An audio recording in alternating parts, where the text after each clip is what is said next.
요즘은 정말 아무것도 하고 싶지 않습니다.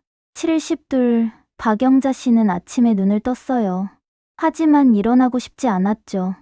몸이 무거웠어요. 손도 잘 움직이지 않았고요. 예전 같지 않았어요. 분명 예전엔 부지런했어요. 새벽부터 일어나 집안을 돌보고 시장도 가고 설거지도 하고. 그런데 요즘은요. 아침밥을 차려야 하는데 부엌으로 가는 발걸음이 떨어지지 않았어요. 냉장고 문을 열어야 하는데 손이 가지 않았죠. 내가 왜 이럴까? 영자 씨는 혼잣말을 했어요. 이유도 없이 무기력이 밀려왔어요. 아무것도 하고 싶지 않았죠. 그냥 가만히 앉아있고 싶었어요. 나 게으른 사람이 된 걸까? 스스로를 자책했어요. 혼자 사는 집은 고요했어요. 시계 소리만 또각또각 들렸죠. 영자 씨의 몸과 마음은 동시에 지쳐 있었어요. 이 이야기가 마음에 닿으신다면 잠시 머물러 주세요. 구독과 좋아요로 응원해 주시면 더 많은 이야기를 들려드릴게요. 그럼 시작할게요. 영자 씨의 예전은 달랐어요. 하루가 꽉 차 있었죠. 아침 일찍 일어나 밥을 하고 남편 출근 챙기고 아이들 학교 보내고 시장 가서 장 보고 집안 청소하고 저녁 준비하고 몸이 피곤해도 마음은 부지런했어요. 해야 할 일이 있다는 게 삶의 리듬이었죠. 하지만 지금은요. 남편은 10년 전에 세상을 떠났고 아이들은 각자의 삶을 살고 있었어요. 영자 씨는 혼자였어요. 처음엔 괜찮았어요. 이제 내 시간이다 싶었죠. 친구들과 경로당도 가고 복지관 프로그램도 참여하고. 그런데 언제부턴가 그마저도 귀찮아졌어요. 아침에 일어나도 오늘 뭐 하지 하는 생각이 들지 않았어요. 그냥 TV를 켜놓고 멍하니 앉아 있었죠. 점심시간이 되어도 밥을 차려 먹기가 싫었어요. 냉장고 문을 여는 것조차 귀찮았죠. 그냥 안 먹어도 되지 않을까. 저녁이 되어도 마찬가지였어요. 침대에 누워 있다가 어느새 잠이 들었어요. 하루가 그렇게 지나갔죠. 나 왜 이렇게 됐을까? 영자 씨는 자신이 낯설었어요. 예전에 자신은 부지런했어요. 작은 일도 척척 해내던 사람이었죠. 그런데 지금은 작은 일도 시작하기가 힘들었어요. 내가 이렇게 게으른 사람이 아니었는데 자책이 밀려왔어요. 친구가 전화를 했어요. 영자야, 오늘 경로당 가자. 하지만 영자 씨는 거절했어요. 오늘은 좀 피곤해서. 거짓말이었어요. 피곤한 게 아니라 그냥 가기 싫었어요. 사람을 만나는 것도 말하는 것도 모든 게 다 귀찮았죠. 친구는 이해한다고 했어요. 그럴 수도 있지. 푹 쉬어. 하지만 영자 씨의 마음은 편하지 않았어요. 나 혹시 이상한 걸까? 불안이 찾아왔어요. 삶의 리듬이 느려졌어요. 예전처럼 바쁘게 움직이지 못했죠. 하루하루가 무겁게 느껴졌어요. 마음의 피로가 쌓여갔어요.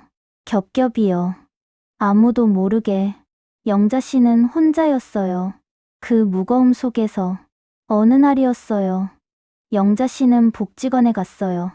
친구의 권유로 억지로 나선 거였죠. 복지관에선 건강 상담을 하고 있었어요. 영자 씨도 줄을 섰어요. 그냥 한번 받아볼까. 상담사는 친절했어요. 여러 가지를 물어봤죠. 요즘 어떠세요? 잠은 잘 주무세요? 식사는 잘 하시고요? 영자 씨는 대답했어요. 조심스럽게요. 요즘 좀 의욕이 없어요. 아무것도 하기 싫고요. 상담사는 고개를 끄덕였어요. 그리고 말했죠. 어르신, 몸이 아니라 마음이 먼저 지치신 거예요. 영자 씨는 깜짝 놀랐어요. 마음이요? 네, 그동안 너무 오래 버텨오셨어요. 무기력은 나이 때문이 아니에요. 그동안 쥐고 있던 역할들이 사라지면서 마음이 쉬어가는 시기가 온 거예요. 영자 씨는 가만히 듣고 있었어요. 지금은 쉬어도 되는 시간이에요. 괜찮아요. 그 말 한마디가 영자 씨의 가슴에 닿았어요. 쉬어도 된다는 거였구나. 영자 씨는 눈물이 핑 돌았어요. 그동안 스스로를 너무 몰아붙였던 거예요. 왜 이렇게 게으르지 하면서 자책만 했던 거죠. 하지만 이제 알았어요. 게으른 게 아니었어요. 마음이 지쳐서 잠시 쉬어가는 거였죠. 영자 씨는 처음으로 스스로에게 말했어요. 괜찮아. 작은 미소가 번졌어요. 작은 안도가 찾아왔죠. 마음이 조금 가벼워졌어요. 나 잘못한 게 아니었구나. 영자 씨의 이야기를 들으며 여러분도 공감하셨을 거예요. 아무것도 하기 싫은 날, 그런 날이 있죠. 그건 잘못이 아니에요. 마음이 보내는 신호예요. 잠깐 쉬어가자는. 오늘은 그런 날을 대하는 방법을 함께 나눠볼게요. 첫 번째, 마음의 피로를 인정하세요. 나는 지금 쉬어도 되는 사람이다. 이 말을 스스로에게 해주세요. 게으른 게 아니에요. 지친 거예요. 그동안 너무 많은 걸 버텨왔어요. 두 번째, 해야 하는 일 대신 해도 되는 일을 선택하세요. 하루에 하나만요. 따뜻한 차 한 잔 마시기, 짧은 산책 한 번, 좋아하는 드라마 한 편 보기, 작은 것으로 충분해요. 그걸로 오늘을 채우세요. 세 번째, 루틴을 아주 작은 단위로 만드세요. 10분 산책, 5분 정리, 짧은 통화 한 번, 작은 행동 하나가 마음을 조금씩 움직여요. 네 번째, 성취보다 회복을 우선하세요. 오늘 뭘 했지가 아니라 오늘 나는 괜찮았을까를 물어보세요. 회복이 먼저예요. 움직임은 그 다음이죠. 다섯 번째, 나 자신에게 다정해지세요.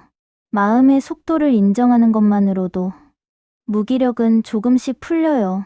오늘은 이 정도로 괜찮아. 천천히 가도 돼. 나는 충분히 잘하고 있어. 이런 말들이요. 마음을 치유해요. 무기력한 날은 잘못이 아니에요. 마음이 쉬자고 보내는 신호예요. 그 신호를 듣고 잠시 쉬어가세요. 그러면 돼요. 그날 이후 영자 씨는 조금씩 달라졌어요. 큰 변화는 아니었어요. 여전히 아무것도 하기 싫은 날이 있었고 몸이 무거운 아침도 있었죠.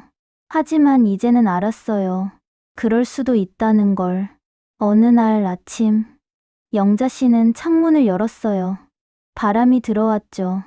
시원했어요. 오늘은 이 정도로 괜찮아. 점심에는 미지근한 차를 마셨어요. 따뜻했어요. 마음도 조금 따뜻해졌죠. 저녁에는 짧은 산책을 했어요. 10분만요. 집 앞 공원을 한 바퀴 돌았어요. 예전처럼 바쁘게 움직이진 않았어요. 하지만 괜찮았어요. 지금의 속도가 편했으니까요. 아무것도 하기 싫은 날도 오늘을 견뎠으면 그걸로 충분해. 영자 씨는 그렇게 생각했어요. 이전에 부지런한 자신을 되찾는 게 아니라 지금의 속도를 받아들이는 것. 그게 진짜 회복이었어요. 작은 용기였죠. 천천히 살아가는 당신은 게으른 게 아니에요. 오랫동안 너무 많은 것을 버텨낸 사람일 뿐이에요. 쉬어도 괜찮아요. 천천히 가도 돼요. 지금의 속도로 충분해요. 아무것도 하기 싫은 날, 그런 날이 있어도 괜찮아요. 당신은 충분히 잘하고 있어요. 오늘의 이야기는 여기까지입니다. 구독과 좋아요, 알림 설정 부탁드릴게요. 다음 이야기도 함께해요. 따뜻한 위로가 필요한 순간 여기 있을게요. 감사합니다.